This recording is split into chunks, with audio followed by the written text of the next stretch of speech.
And yeah, queen c3 is one of those moves that just looks fancy, but it's not actually good. Like king b1, and suddenly, hey, your queen's hanging. Hey everyone, welcome back to another 10+0 rapid game. I just played one of the best games of my life, but I forgot to press the record button, so that was pretty sad. If we have time, I'll show you what happened in that game. It was a French defense, but this is a Sicilian, and I'm bringing my queen out early. This is the sideline that I really like. It's a lot of fun, and against d6 on move 2, I like to fianchetto my dark squared bishop and castle queenside. Okay, so he's waiting for knight c6. I'm not sure why. Okay, it's just gonna develop like normally. What is queen c7? What is that move? I think I'm just gonna go f4. If d5, attacking my f4 pawn, I can just go e5. I think it's good. Yeah, let's just go. Let's continue with f4. Expanding in the center. Maybe I'll go knight f3 and g4 at some point in the near future. Okay, so now it transposes into positions I've already had before. And here, okay. I've seen this position with bishop e7, but bishop e7 is not on the board yet. So part of me just wants to go g4, but then b4. So it doesn't look that good at all. But g4, b4, knight d5, pawn takes, and then the knight has to move. Let's say to d8. Rook e1 check, bishop e7, and I guess his position is fine. Or king d7 as well. So that's no good. Knight f3, b4 here takes. Then queen e3. This doesn't look horrible. I'm just sacrificing a pawn here. Knight f6 could be played. And then I could play knight b6, rook b8. I could take the bishop if I wanted to. Let's just play bishop d3 here, which also works, I think. I think I'm going to just play solid, play bishop d3. I didn't have to play this. I think I could have played something else, but I don't hate that I did this.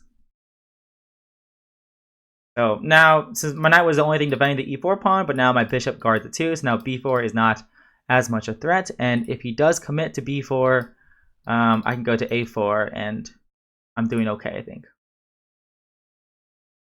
Let's continue developing.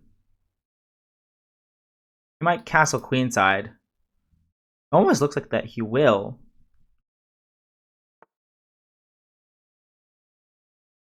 I just want to go g4 now. Let's go g4. And either queen g1 or queen g2 or rook g1.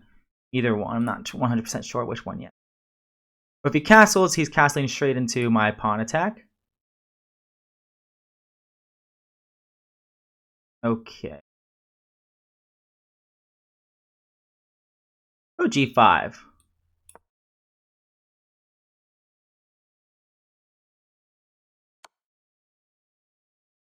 think I'm going to take with queen.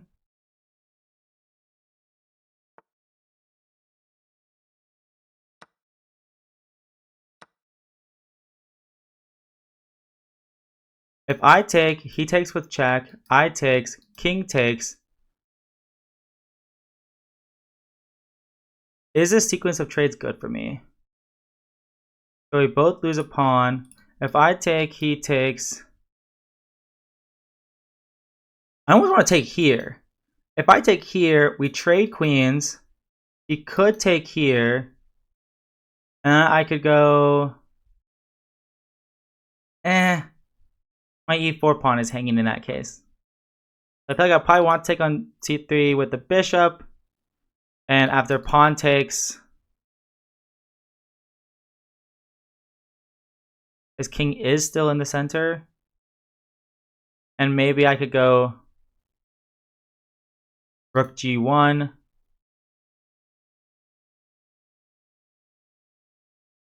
And try to double up here. That seems pretty reasonable to me. I'm gonna do that. I probably shouldn't think for too long. I think I messed it up. I'm not sure my approach was correct in this game. Okay.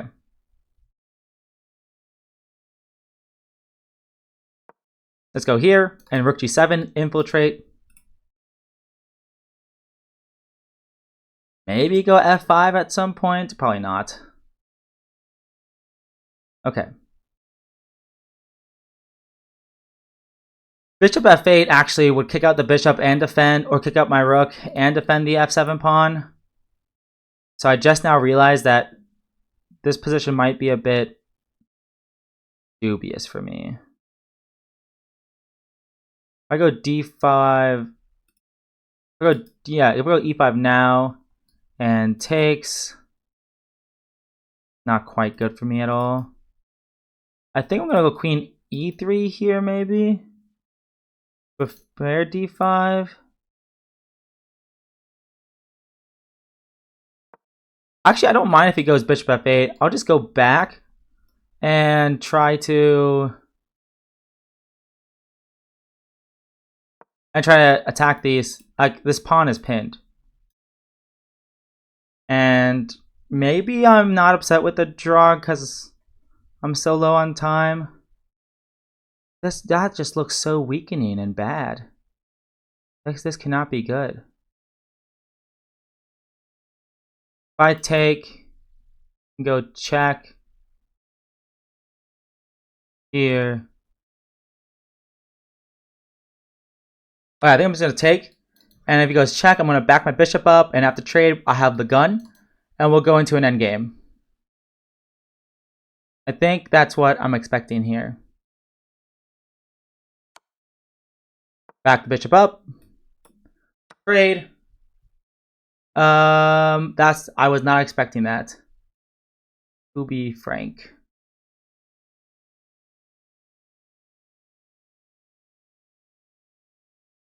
That's a good in-between move.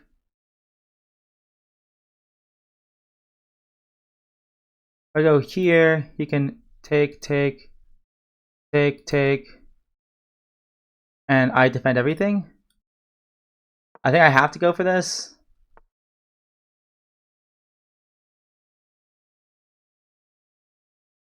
Okay.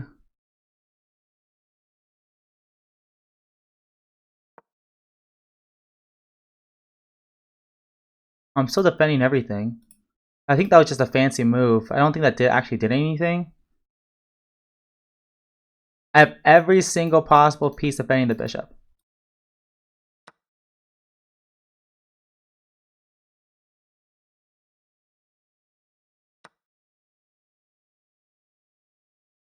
I should pre-move this. Gotta be careful. After we trade rooks, he can play f5 to utilize the pin. The fact that, yeah, this is annoying. I can go f5 and go rook g3, get out of the pin, attack the queen. Rook d8 would freeze my knight from moving, or freeze my rook from moving, which is annoying. I could also go king c1 because queen a1 check, I could have knight b1. The queen takes a2, my king is still protected quite well, but it still doesn't look pleasant at all. What is better than nothing? And maybe I can get my rook into his position and go from there and win at least one pawn here. So there is some hope. I mean, I have some hope of counterplay.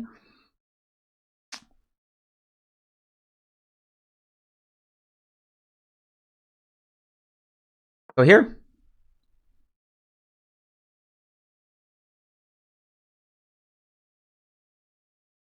And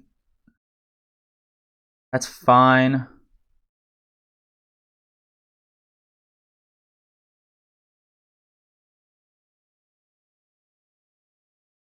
But this is literally nothing to worry about.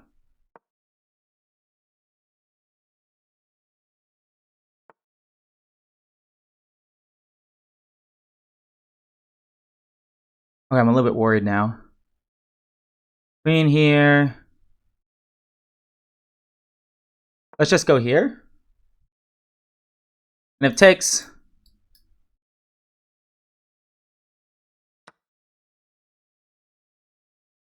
feel like I'm just going to go.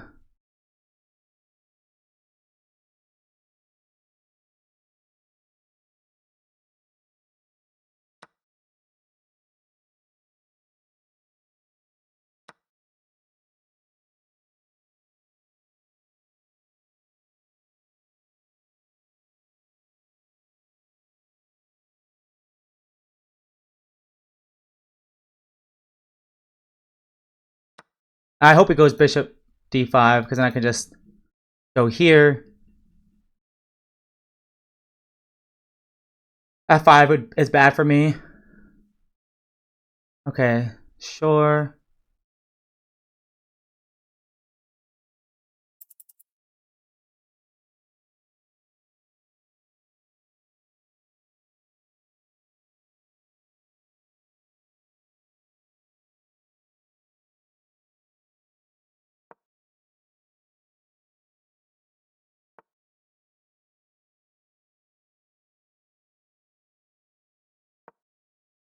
This is probably not good to trade into. Yeah, I mean, it's definitely not. 5.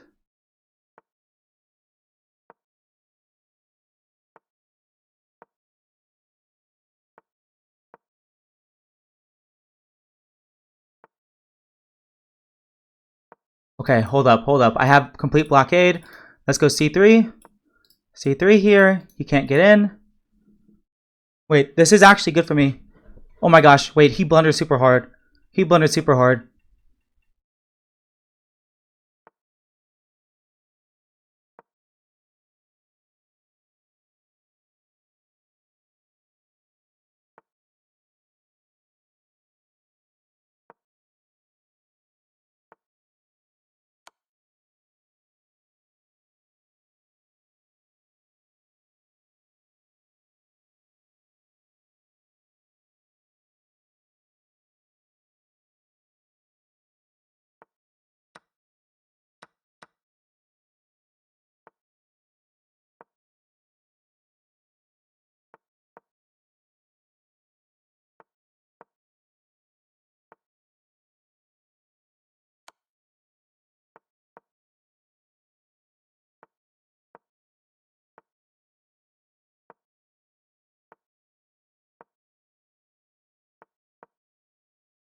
Wow, I got lucky there.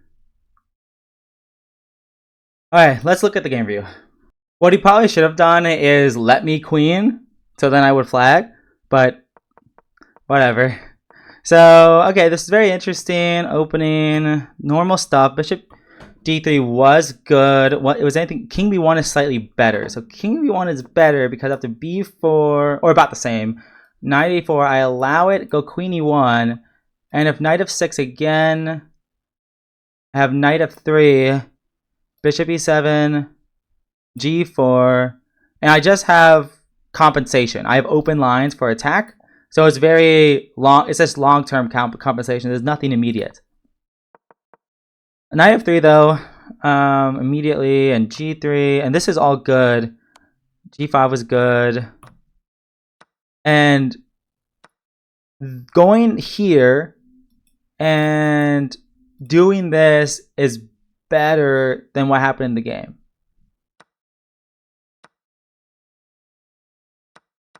I don't know why. Because of f5, if pawn takes... Oh, just e takes and the king is in the middle. So let's say rook fd8. Check here. And f6. Ah, and you're like, everything's opening up.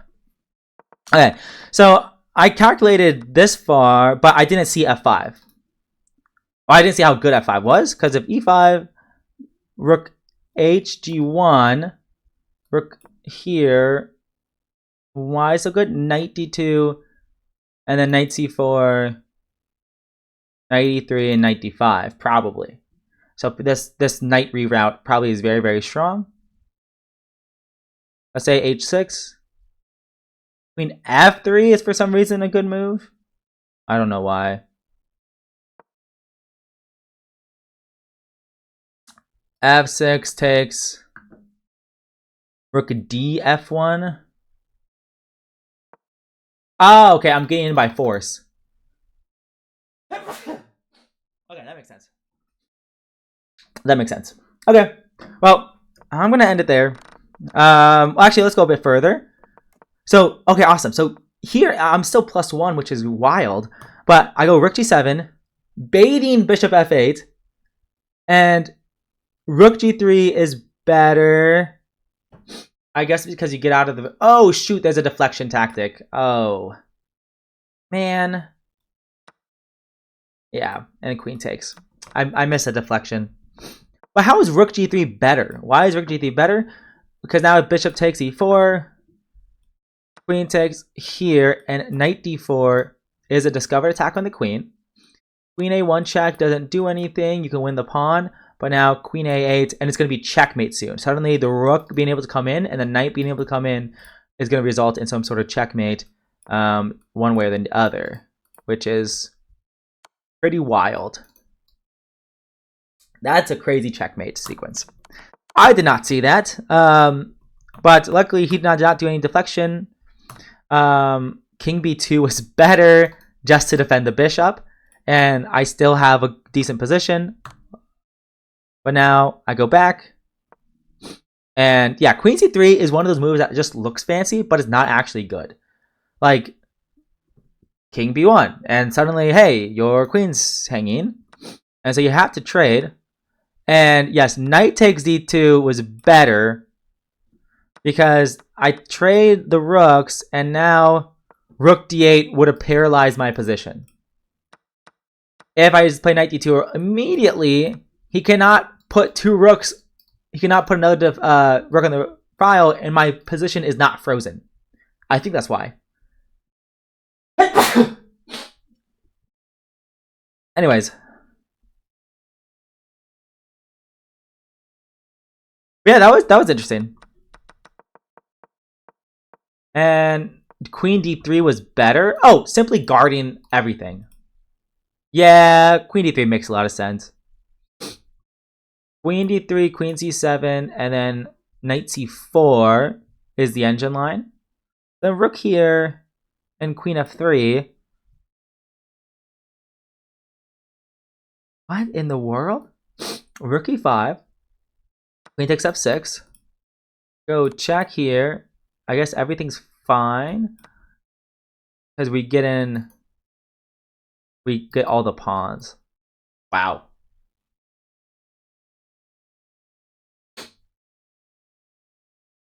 That's cool. Anyways. So I messed that up. It's just balanced.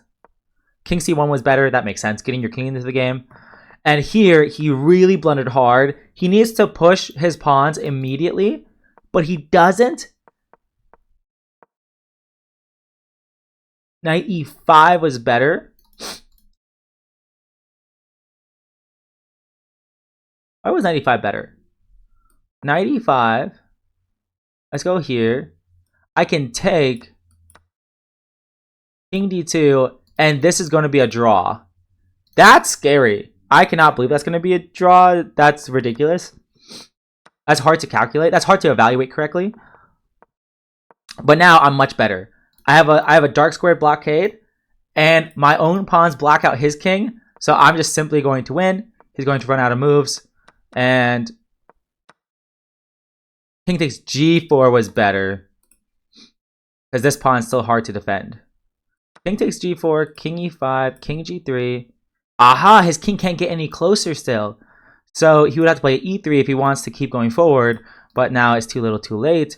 So he'll probably go like a4, something like that. Then I go king f2, king f4. And I can start pushing my own pawns. I'll probably c4. But anyways, so that makes sense. So I took the wrong pawn, but I don't blame myself. I only had 17 seconds. And then even though I should be winning at some point, I don't know where. Here, just b7. Oh yeah, b7 just wins. But it's hard to calculate that because I'm not calculating. Anyways, that's it. I will see you guys in the next one. Peace.